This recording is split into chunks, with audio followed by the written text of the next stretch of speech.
As President Donald Trump continues his verbal showdown with North Korea, tonight he's also talking about the awful conditions in Venezuela that continue to get worse. The people are suffering and they're dying. We have many options for Venezuela. The president saying today military options are on the table for the South American country as the tensions between Mr. Trump and North Korea continue to intensify. President Trump told a group of reporters at his New Jersey golf course that he was considering possible military action against Venezuela in response to Nicolás Maduro's power grab. I'm not going to rule out a military option. We have many options for Venezuela. More than 120 people have been killed and thousands arrested in 4 months of unrest in the South American country. Mr. Trump has been highly critical of Mr. Maduro's moves to consolidate power, describing him as a dictator. This is our neighbor. This is, we're all over the world, and we have troops all over the world in places that are very, very far away.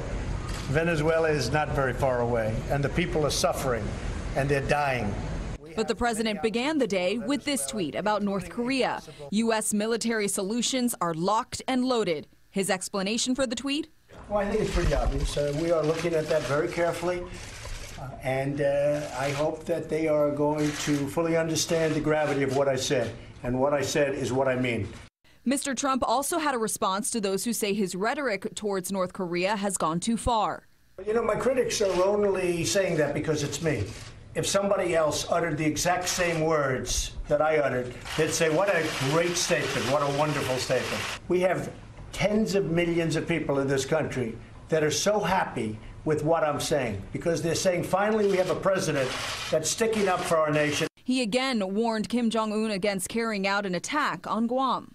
If he does anything with respect to Guam or any place else that's an American territory or an American ally, he will truly regret it, and he will regret it fast.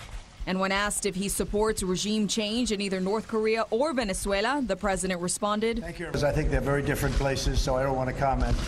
But I support peace, I support safety, and I support having to get very tough if we have to protect the American people and also to protect our allies.